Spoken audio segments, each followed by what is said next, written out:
প্রিয় হাসু আপাকে হারাইলাম, বিনিময়ে পেলাম হচ্ছে আমাদের ইউসুফ সরকারকে। এর চেয়ে আনন্দের আর কি হতে পারে বলেন? এটাই তো সবচেয়ে বড় আনন্দ। তো সবাইকে নববর্ষের শুভেচ্ছা, শুভ নববর্ষ। আমরা অনেক কিছুই হারাইছি, হারানোর মধ্যে আমরা আপা হারাইছি, আমাদের হেলমেট লিগ, প্রিয় হেলমেট লিগ হারাইছি।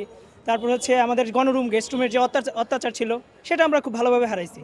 তো এই জন্যে অনেকের হয়তো দুঃখ হবে, যারা অত্যাচার করতো তারা এখন আর অত্যাচার করার সুযোগটা পাবে না, তাদের কষ্ট হতে পারে, তারা অনেক কষ্ট পাবে মনে। তবে আমরা খুব ভালো ফিল করছি। অবশ্যই ভালো লাগতেছে, কারণ আমরা হচ্ছে কি গত কয়েক বছর যাবৎ যা অত্যাচার বা অনেক কিছু সহ্য করে আসছি, এখন বর্তমানে হচ্ছে আমরা নিজেদেরকে হচ্ছে স্বাধীন হিসেবে প্রকাশ করতে পারছি। ইউসুফ সরকার আসার পর থেকে অনেক কিছু আমাদের পরিবর্তন হয়েছে। আমরা আসলে চাই হচ্ছে আরো অনেক বছর ইউসুফ সরকার থাকুক, অ্যান্ড অনেক কিছু তার কাছে আমাদের প্রত্যাশা, এবং আশা করি আমাদের প্রত্যাশা সবকিছু পূরণ হবে। বিগত 15 বছর থেকে 17 বছর আমরা বাংলাদেশে ফ্যাসিবাদের যেই রাজত্ব ছিল, দুঃশাসন, অনিয়ম, অব্যবস্থাপনার যে রাজত্ব ছিল তা হারাইলাম। আমরা পাইলাম বাক স্বাধীনতা, আমাদের যে চলাফেরার স্বাধীনতা, নাগরিক অধিকার, আমরা এগুলো পাইলাম।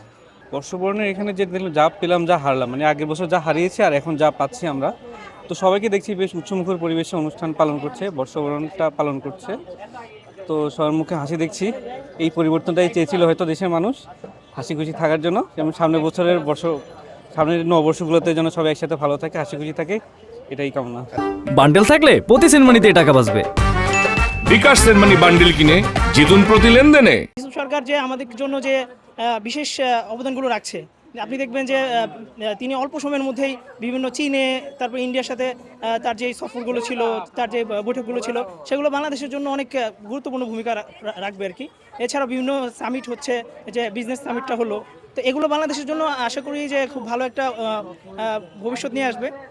আশা করি যে বাংলাদেশের যে দারিদ্র্য সমস্যা আছে, বাংলাদেশের যে হচ্ছে বেকারত্বের সমস্যাগুলো আছে, এগুলো আশা করি খুব দ্রুতই মানে লাঘব হবে। তবে আমাদেরকে হচ্ছে একটু ধৈর্য ধারণ করতে হবে। ইউসুফ সরকারকে হোক বা বর্তমান যে সরকার আছে, তাদেরকে একটু কাজ করার জন্য সুযোগ করে দিতে হবে, আমাদেরকে একটু স্যাক্রিফাইস করতে হবে। আশা করি এই স্যাক্রিফাইস করলে আমরা অদূর ভবিষ্যতে খুব ভালো একটা বাংলাদেশ পাবো আশা করি।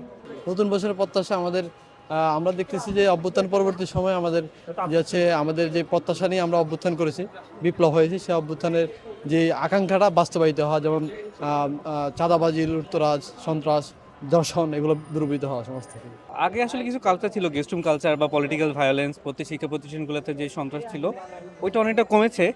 কিছুটা মতবিরোধ দেখা যাচ্ছে রাজনৈতিক দলগুলোর মধ্যে বর্তমানে, বাট ওই তুলনায় এটা যথেষ্ট সামান্য আমার যা মনে হয়। আর হচ্ছে অবস্থা আরও ভালো হবে, সবগুলো রাজনৈতিক দলগুলো একসাথে নিজেদের মতামত দেখা যায় কাছাকাছি নিয়ে আসবে, এবং তারা একসাথে দেশের কল্যাণে কাজ করবে, এবং যাতে দেশের মানুষের ভালো হয়, দেশের স্বার্থের রক্ষার জন্য কাজ করে।